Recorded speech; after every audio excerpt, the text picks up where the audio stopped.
ninth episode of A Year of Career, 52 Practical Answers to Your Questions. I'm Erin Wolfer, and I own and operate Career Advantage and Career Advantage Golf, where I help people feel more confident and prepared throughout their job search by helping them with resumes, cover letters, mock interviews, LinkedIn profiles, anything job search related. In this podcast each week, I answer one question from the public about career development or the job search process. And this week's question is, what are some things to consider when connecting with people on LinkedIn? So the first thing that I would say is to make sure that your profile is up to date, that you have a great profile picture, and that the content within your profile is accurate and represents you well. You don't want to be connecting with a lot of people and not having a quality profile ready first. So make sure that you spend some time getting your profile ready before you make those connections. Second, I recommend to start connecting with people that you already know. So think about friends and family, colleagues, supervisors, instructors, teachers, professors, those people that you already know really well. Those are easy asks, right? You can reach out and connect with them. They're going to know who you are, and they're going to easily accept your request. Start with those and aim to reach at least 50 connections. That should be your goal. So just think about everyone in your network and try to connect. So these again are people that you know. If you know someone and you know that they know who you are, you can simply click the connect button and they will accept your request and you're good to go. So try to do that until you reach 50. And I say do that until you reach 50 because you don't want to start reaching out to folks that you don't know until you already have a strong foundation of connections. Because if you start reaching out to people that you don't know or don't know very well and you only have 2 connections, they might think that's kind of strange and they're less likely to connect with you. So work really hard on building those connections, utilizing the people that you already know first. And then next, once you have those 50 connections, I don't recommend that you just immediately go out and start connecting with strangers. Instead, I recommend that you take some time to actually start being active on LinkedIn. If you're already active, you already have a solid foundation of connections, that's great. But for a lot of you, you may be just starting out. And so I recommend being active by checking your feed regularly, maybe at least twice a week minimally, and liking posts, commenting on posts, sharing other people's posts, and also creating your own original content or your own original posts. Maybe you could share an article that you found that was very interesting. You could share a motivational quote. You could share a new service that your company or business is providing. Those are all things that you can do to start being active. And as you're more active, all of that activity is going to show up on your profile. So when you start connecting with people that you don't know quite as well, they're going to be able to see that you have been active and engaged on LinkedIn. They're going to see the types of content that you've been engaged with, and that's going to give them a better overall understanding of who you are and why you're wanting to connect with them. So once you've established that strong foundation of connections, you've started to really increase your engagement on LinkedIn, then you can go ahead and start connecting with people that you don't know. So these may not be complete strangers. You may connect with some folks that you've known in the past, but just haven't talked to lately, or maybe you met them once at a conference, but you haven't talked to them since. Those are the people that I would start with next. So those people who are acquaintances, even if they're distant acquaintances, because again, there you have a very obvious reason why you would want to connect with those people. Now, I don't recommend that you just hit the connect button with these folks, but instead, you want to start sending a tailored message with your connection requests, okay?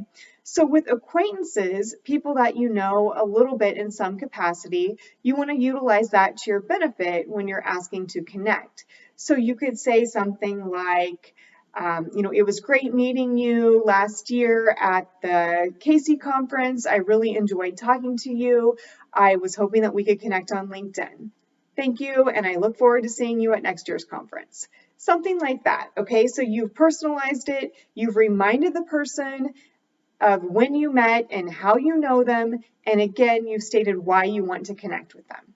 Okay, so that's an example of someone who's an acquaintance that you've met in the past or you've had some sort of communication with, either in person or online. Now, it's quite possible that you also might want to connect with people who are complete strangers, and that's perfectly fine. So, what you want to do in that case, again, is always send a connection request message with your request, okay? So you don't ever want to just hit that connect button to somebody that you do not know. And so this is going to be a little bit more difficult, but what you'll need to do is, again, explain why you're wanting to connect with that person. So maybe you have a similarity. Maybe you're both part of the same professional organization. You don't necessarily know each other. You haven't necessarily met at a conference, but you're both part of the same organization, and you are interested in connecting with more people in your industry. So that's what you could say. You could say, we are both members of APA, and I'm looking to connect with more folks in the industry just to stay up to date on best practices and trends, and I was hoping we could connect. So you're saying that you're both members of APA and that you're wanting to stay up to date on industry trends and best practices. That explains why you're wanting to connect with this person. Another example of a stranger that you might want to connect with is somebody who works for the company that you're interested in working for. And you could reach out to them and say, I've been very interested in working for Pinterest for several years, and I'm really trying to get my foot in the door with that company. I see that you've worked there for several years. I was hoping we could connect. And so again, you're telling them why you're wanting to connect. You're interested in working for Pinterest. They work for Pinterest. You'd like to connect to keep up to date on that company. So once you've sent a connection request and you've sent that personalized message, if people start accepting your requests, which they will, it's always a good idea to follow up and just say, thank you so much for connecting. And then start engaging with their posts. As they post content, it comes through your feed, you can start liking their content and commenting on their content and engaging with them. If they post something that's really of interest to you, you can always reach out through a direct message and say, thank you so much for sharing that article. I got so much out of it. I especially liked this specific point. And you can start engaging in conversation with this person.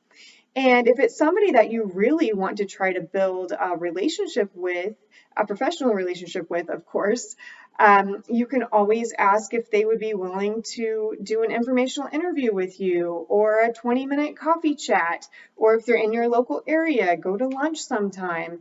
And again, explain why. If you want to talk to them more about their position because you're interested in getting into that field or that industry, let them know that that's the purpose behind that conversation. So don't be afraid to start really engaging with people once they accept your LinkedIn requests and after you kind of foster that relationship a little bit through engaging with their content that they've posted.